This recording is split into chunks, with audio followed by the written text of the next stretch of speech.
Հանրապետության երկրորդ նախագահ Ռոբերտ Քոչարյանը անդրադարձավ 2026 թվականին կայանալիք խորհրդարանական ընտրություններին, նախ ուրախություն ձեզ, նայել ձեզ է իր գանձը համարում, դուք ընդդիմությանն եք գանձ համարում, նայել որպես իշխանություն է ձեզ գանձ համարում, ասելով, որ այնքան եք տապալել ամեն ինչ, որ ընդդիմությունը մեծ շանսեր ունի, ավելին ձեր շանսերը զրո գնահատելով, ասաց, որ առնվազն երկու ընդդիմադիր ուժ կան, որ միասին կկարողանան ՔՊ-ին ջախջախել, մեկը իրենք են եւ մյուսը Սամվել Կարապետյանը։ Ինչ եք կարծում, արդյոք դուք այնքան գանձ եք ընդդիմության համար, որ կարող են ձեր սխալները ցույց դնելով ընդդիմությունը դառնալ իշխանություն եւ Սամվել Կարապետյանն ու Ռոբերտ Քոչարյանը արդյոք կկարողանան ձեզ հեռացնել դաշտից։ Այդ հարցերի պատասխանը կտա ժողովուրդը։ Գիտեք, քաղաքացիական պայմանագիր կուսակցության 7-րդ համաժողովի հռչակագրում արձանագրվել է, որ քաղաքացիական պայմանագիր կուսակցությունը 2026 թվականի խորհրդարանական ընտրություններում դիմելու է ժողովրդին ընտրություններին մասնակցելու եւ քաղաքական գործունեության ձևով Հայաստանի կառավարման մանդատը եւս 5 տարի երկարացնելու հարցով։ Սա ընդ որում մենք դա անում ենք հռչակագրով։ Մենք դա արձանագրում ենք հռչակագրով։ Ինչ վերաբերվում է մեր շանսերին, մեր բոլորի շանսերի մասին գնահատականը կտա ժողովուրդը։ Այն որ մենք գիտենք, որ ես ինքս ասացի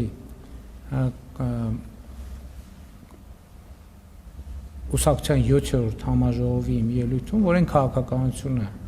որ մենք իրականացնում ենք եւ իրականացրել ենք 2021 թվականից ի վեր, այդ քաղաքականության հեղինակը ժողովուրդն է։ Այդ քաղաքականության հեղինակը մենք չենք, այդ քաղաքականության ցանկացած քաղաքական գործիչ կամ ցանկացած քաղաքական ուժ։ Այստեղ մի խնդիր ունի ժողովուրդը, որ ժողովուրդը մի միասնական ձեռք չունի, որ վերցնի եւ այդ ծրագիրը գրի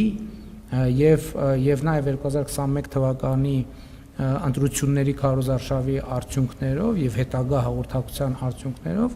մենք ենք դարձել այն ձեռքը, որը ձևակերպել է այդ ծրագիրը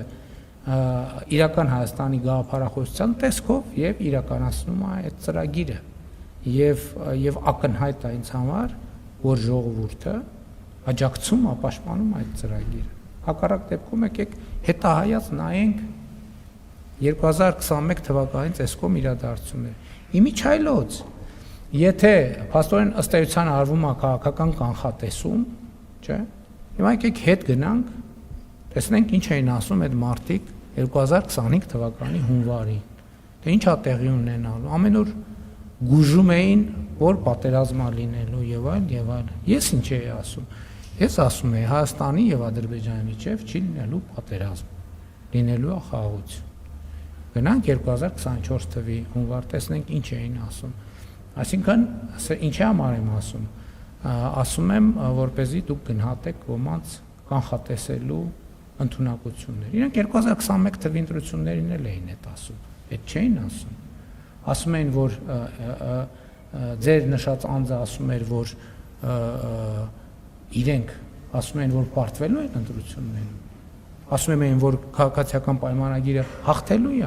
2021 թվականի ընտրություններին։ Այդ մարդիկ ամբողջ համոզվածությամբ ասում էին, որ իրենք հաղթելու են ընտրություններին։